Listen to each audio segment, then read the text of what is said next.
So I came across this very interesting clip from Times Radio where a woman called Helen Weberly, and if we look at her bio, you can see exactly the kind of person we're dealing with. Dr. Helen Weberly, she, her, the hormone expert, international trans rights advocate. Okay, you can see exactly how woke she is. Well, she has a disagreement with Andrew Neil over the nature of gender confirming surgery and hormonal interventions in the lives of teenagers. And obviously, I don't agree that we should be interceding to interfere with the physical development of teenagers medically or in any other way, really. But she has a particular view on it that I think is actually very, very revealing to what it is they actually believe, what is being smuggled into the conversation, where they abandon the Bailey and retreat to the Mott. Well, what does the Mott contain within it? Because we can attack that as well. And in fact, we ought to, and for some reason, Andrew Neil doesn't. So let's watch some of this clip. Expert, do you support cross-sex hormones for young teenagers? Gender-affirming hormones should be used when that child or teenager, adolescent, is ready for the puberty that aligns with their gender identity. How young? Right. So a puberty that aligns with their gender identity. Now, this is a pernicious way of framing anything. And for some reason, Andrew Neil just completely lets this go. And I don't know why, because this is a completely challengeable point. And in fact, one that they would find themselves, if you were to just keep pushing back on it, they would have to come to essentially some kind of metaphysical position, which I don't think holds. And I don't think, I suspect that she is an atheist. And if you could push the argument with her, she'd say, oh yeah, I'm a materialist, obviously. Well, if you push this on a materialist perspective, then she arrives at a position where she's committed to a transcendental metaphysics about the nature of essentially the consciousness, or I suppose she would have to say the soul.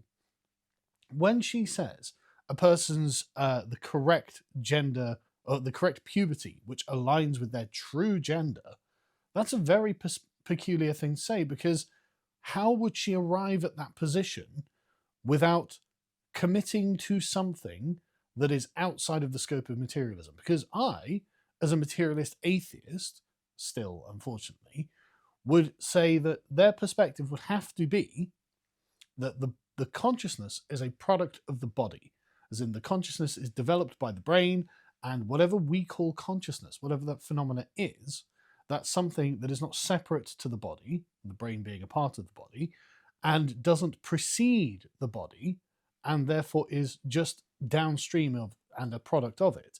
Whereas she is saying that no, the body can be wrong because the consciousness has made a choice. And so essentially the consciousness would have to not be a product of the body for the body to be an inaccurate reflection of the correct gender of the mind.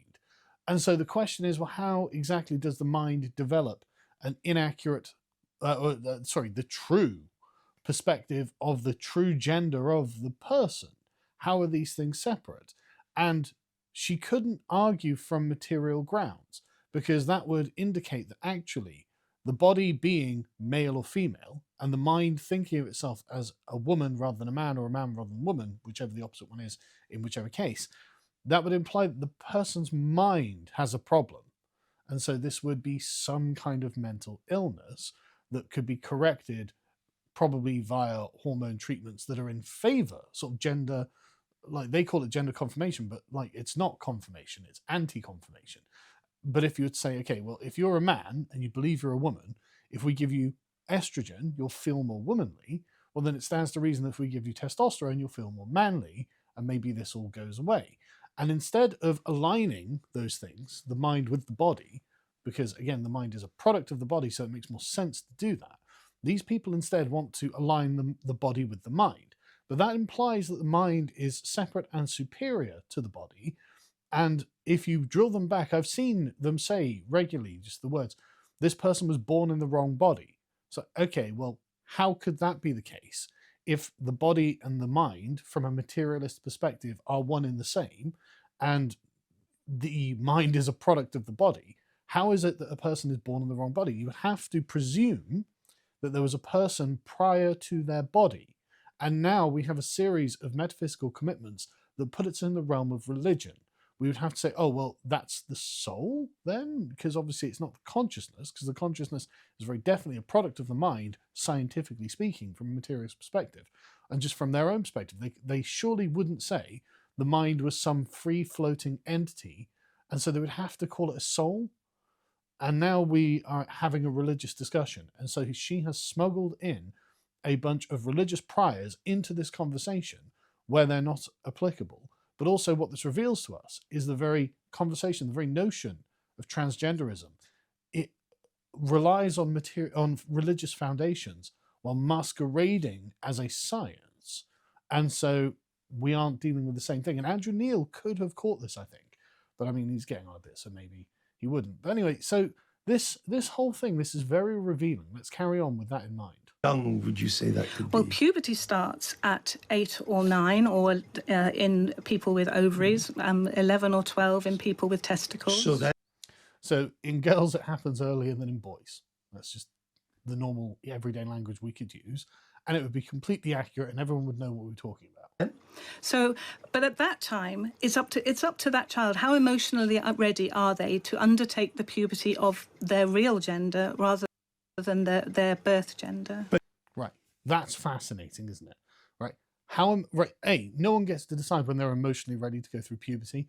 They go through puberty. There is only one puberty that each person goes through, right? The act of your body changing from a child to an adult is something you don't or normally have control over, happens whether you're ready for it or not, and happens only in one direction. And so what she's saying is what we want is to medically intercede in that and create an artificial simulacrum of a puberty. There isn't a different puberty. There aren't different kinds of puberties.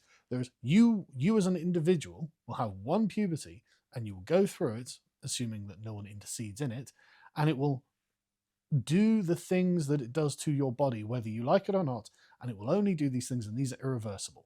And what she's saying is, well, we can use science to intercept that, stop this from happening, and then create a kind of artificial simulacrum of a puberty, is in something that isn't what your puberty was going to do, but will mimic someone else's puberty in you, as if that's something that's going to just have no downstream side effects and negative consequences, right? So that's interesting. But notice how she frames it. It's like, well, there's your biological puberty or your physical, the puberty that you didn't choose, that was inflicted upon you by nature, and then the real puberty. So again, how would you find an objective standard to describe the real puberty? Well, she doesn't appear to have one. She only appears to have the subjective, this teenager is telling me they feel like they're trapped in the wrong body or born in the wrong body, whatever it is. And okay, well, that's just a subjective metric. And we know that that can be changed through the use of hormones, actually. So it's not like we can agree on that. So she would have to appeal to something, again, transcendent, like some kind of form or something, like a Plato's form, where it was something that was eternal and outside of material reality, that decides somehow that this is the real gender of the person and the real puberty they should be going through, rather than the fake puberty that is the biological reality in the real world. Like that is, again, she's arriving at a transcendent and what is essentially just a religious perspective.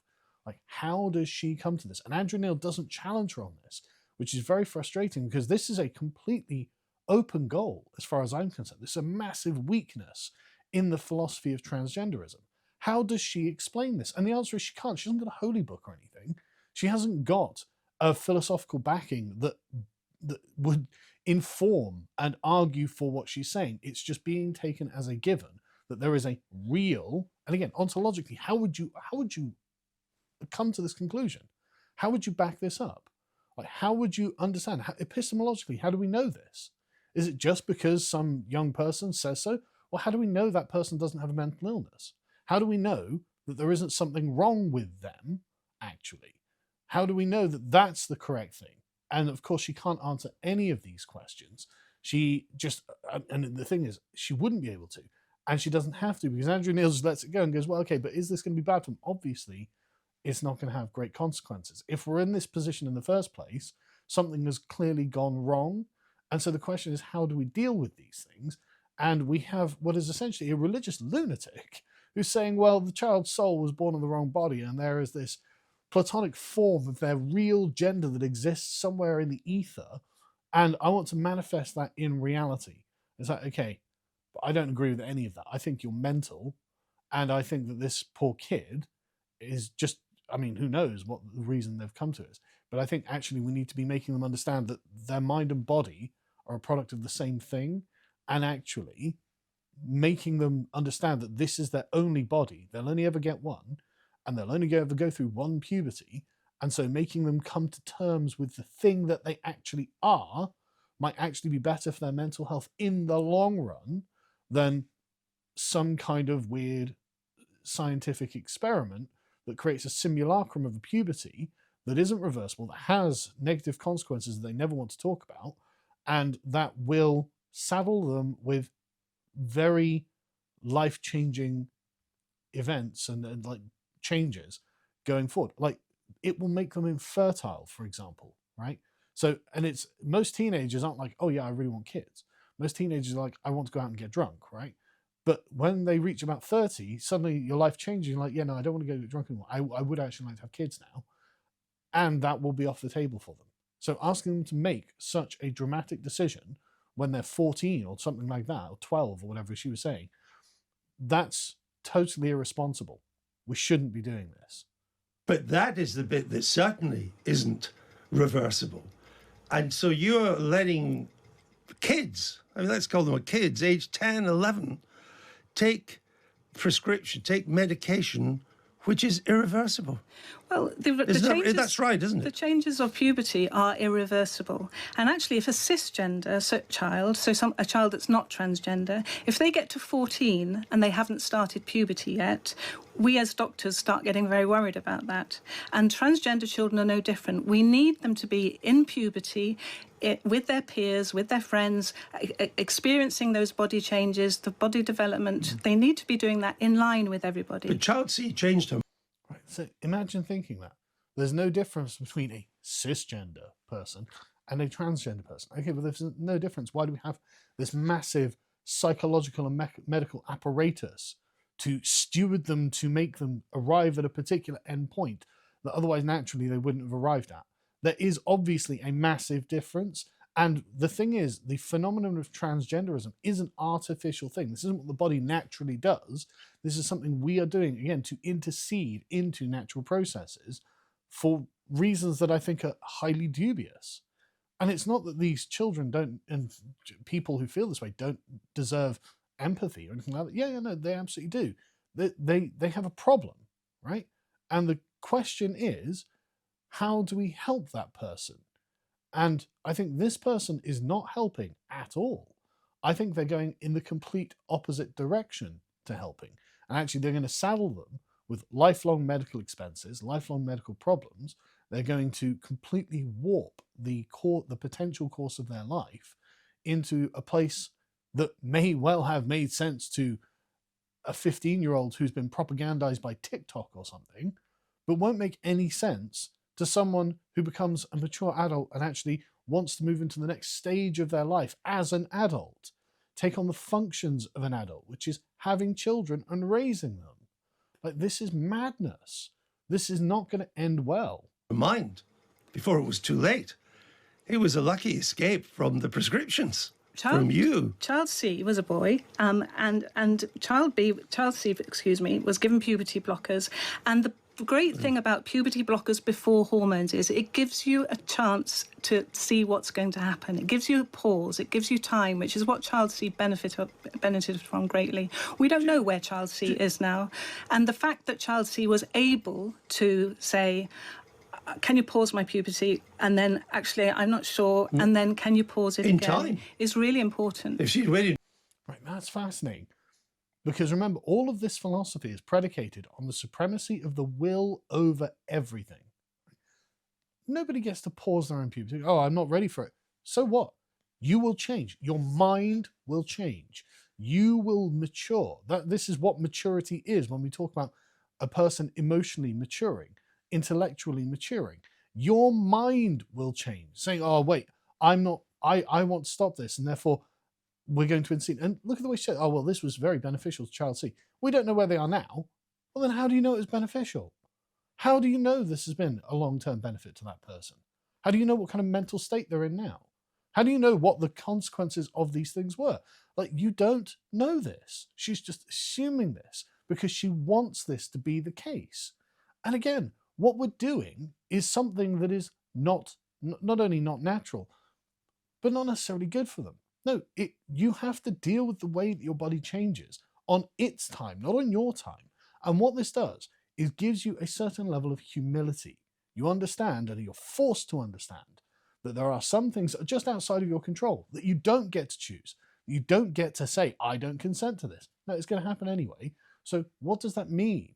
You have to change. You have to become adaptable. You have to become flexible. You have to mature.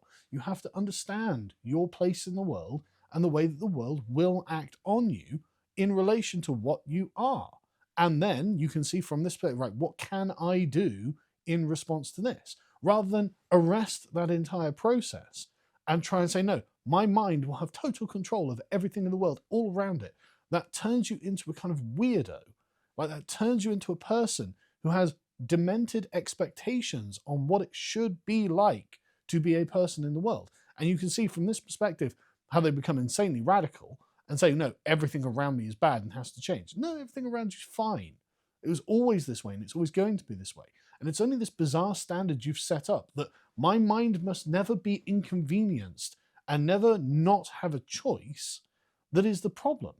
Like, this is just normal. People have issues where they have to go through something they didn't choose. Yeah, that's normal.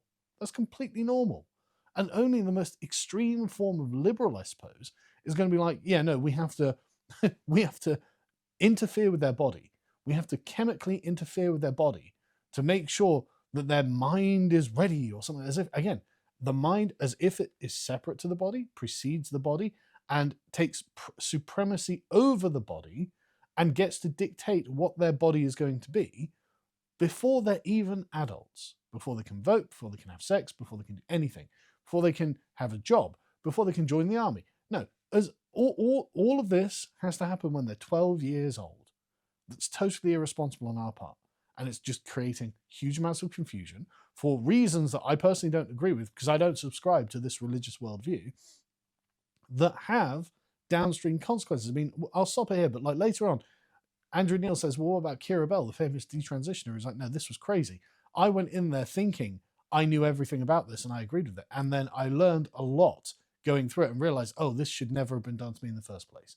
And that's fine. That's good. It's good that we've got people who are speaking out about the kind of cultishness about this and the religious presuppositions. But like we as adults, we as the responsible society around should be like, no, okay, like, let's assume you're correct on everything. We're still not going to do it because you don't seem to have a coherent way of looking at this. And there are quite obviously downstream effects of this that are very negative. And so that's just off the table.